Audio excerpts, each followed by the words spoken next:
What's going on, guys? It's Gavin here. Today we're starting up or not starting up, we're introducing the second video onto my new channel, and I'm super excited to bring you this one because it's a video topic that I haven't really seen a lot. But before we jump into that, I want to give you guys a couple quick updates because I had a couple of things happen with my tarantulas and I've gotten a couple new animals, so let's jump right in with those updates. Okay, so starting off today's update is my Imani blue form female.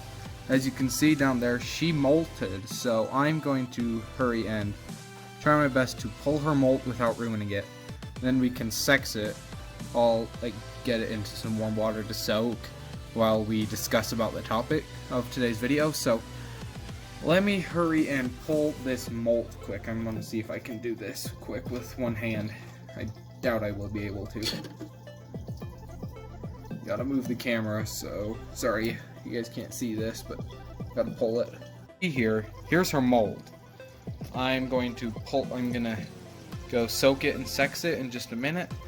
But when I was pulling her mold, it kind of disturbed her and she came out a little bit. Kind of hard to see, but you can see the blue on her pretty clearly, which is really neat at the size that she's at, because she's not very big, and it's always cool to see her because she's constantly in her burrow, and whenever I see her out, she's always giving me a threat posture, which is really surprising from an Imani Imani.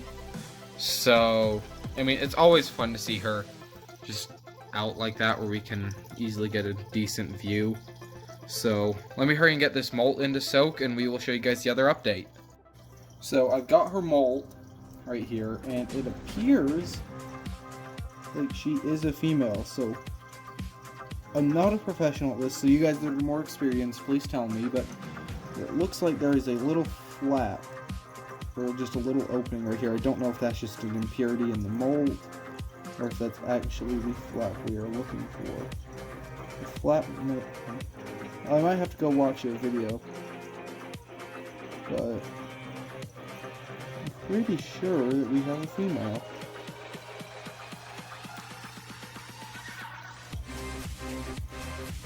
Hopefully. I still don't know 100%, but looks like this is that little opening that is right there. Almost looks like I can move that flapper, like that little area around. You guys are, some of you people, especially Rocky Mountain, you guys probably know better than I do, but to what I can tell, this is a female. But like I said, I don't know, because this is the second tarantula. It's molt I've ever actually tried to sex. So you guys tell me. I think kind of appears to be a female, but also may just be an impurity in the mold. I don't know, so just leave your thoughts down in the comments as to what that could be, as to what she is. So with that, I will clear this stuff out of the way and we will move on to our next update. Okay, so here is our new update with our new animals, and this, what you're seeing here, is basically a fish. It's a waterfall I made a little while back, so it's a, let me hurry and move my camera. Oh well. So it's a waterfall, like a tabletop waterfall. I got the idea to make this from a YouTuber, Zerpa Design, if you guys know who that is. And I just kind of roughly followed his tutorial, and I've got a couple of fish in here, and I'm pretty happy with how this turned out. I mean, not great, but I think it turned out pretty good. That's kind of the whole thing.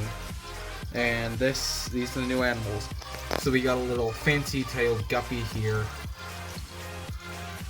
Kind of cute. And then back here we have a pleco. I just figured I want to get a pleco to help kind of clean it. And then in the waterfall, it's just mostly like shale and stone locally found. Then this is just local found moss. So I'm kind of hoping it'll survive and do well. I don't know how well it will do in an aquatic setup like this.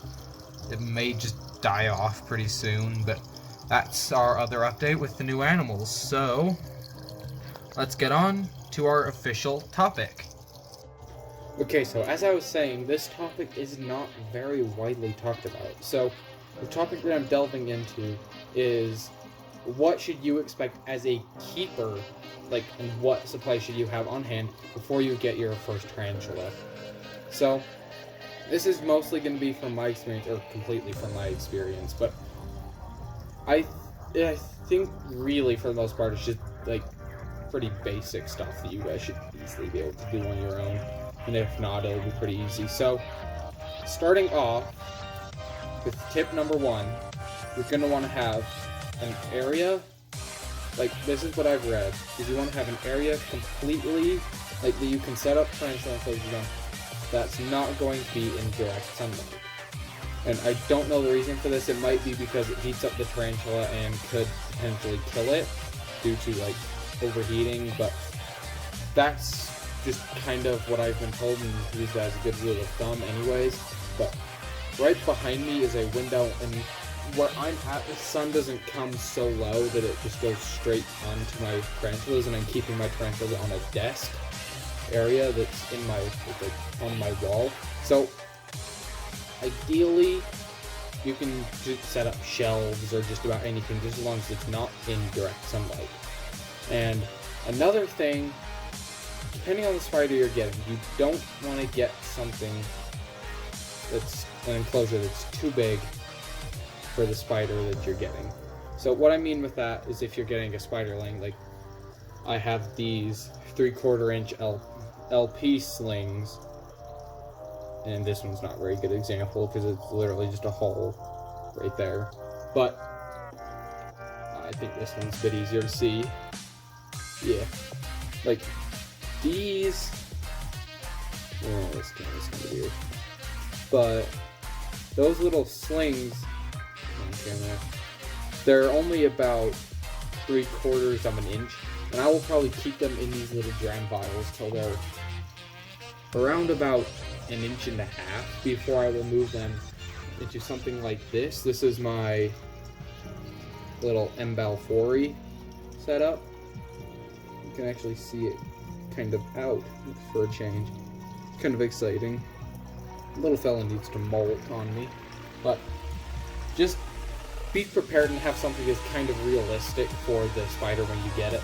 You don't want to put a 3/4 inch sling in an enclosure like this 8x8x8 nano that I have right here that my Imani is in.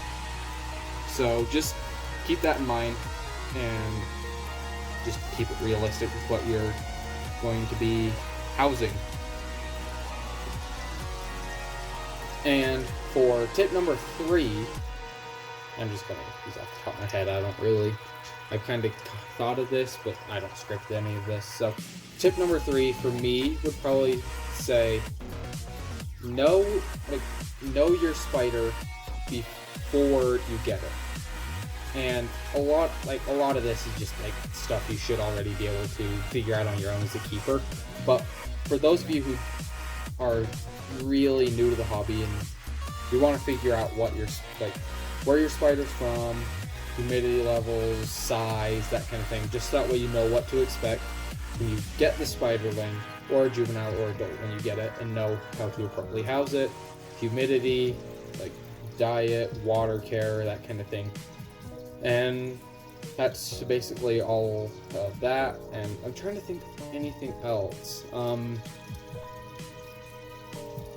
Probably, something number 4 is feeders. Keep feeders handy. I only have 5 tarantulas, so I don't keep very many feeders, but I have mealworms that I just keep in the fridge. I'll just go down to the local gas station and buy mealworms we'll go fishing with, and I'll just stick them in the fridge and pull them out whenever I need to use it to feed the tarantulas or whatever. you don't have to do this, but it is recommended. And something that I have heard with people who are struggling is try to use crickets as little as possible or not at all, because I've heard that crickets can contain parasites that will kill tarantulas. I've never had this experience on my own, but I've seen YouTubers who have had this experience, like Exotic Slayer and I think a couple of others I've seen have had this issue. But I unfortunately do have to use crickets. I have a few right here. I unfortunately do have to use them because of the fact that I use their back legs, KFC for a tarantula, basically, for my LP slings, because they are so small that I can't really just give them the whole cricket. I mean, I could, it's just easier with these to pull off the back leg with cricket, but I can chop up mealworm and give to them, which I have done once in the past, and they seem to do fine with that. So if you don't have crickets readily available, you can easily just cut up a bit of mealworm for them as well. And my final tip, just have fun with it. And it's a hobby to be enjoyed, and just be prepared for just be prepared that they are animals and they can be unpredictable sometimes. But most importantly, just have fun, enjoy the community, enjoy keeping spiders, just because it's a really unique hobby that it's really fun to get into, really pretty easy to get into, and it's something that's always going to be enjoyed by yourself and myself, because I really do enjoy it, and the people around you who will be always able to kind of just respect the spiders themselves, and you can always use them to teach people that tarantulas are not that scary, and spiders in general. If you respect them and give them the distance, they are not scary. And just really, that's basically everything I have. So hope you guys have enjoyed. And one last thing I just remembered. So I got a quick question for you guys who have ball pythons. My ball python, he hasn't eaten in about 4 months, and I don't know what's wrong, because in the past he has not been a picky eater. He hasn't been stressed out in any way, because I've kept him in the exact same conditions for about the past year-ish, year and a half. And I just don't know why he would just have stopped eating for 4 months, because I've watched him closely. He has no signs of being ready to shed, so I can't decide if it's humidity. He's not constipated, I know that. So if you guys have any ideas on what I could do to maybe get him to eat, just let me know down in the comments. And thank you all for stopping by, and we'll see you next time.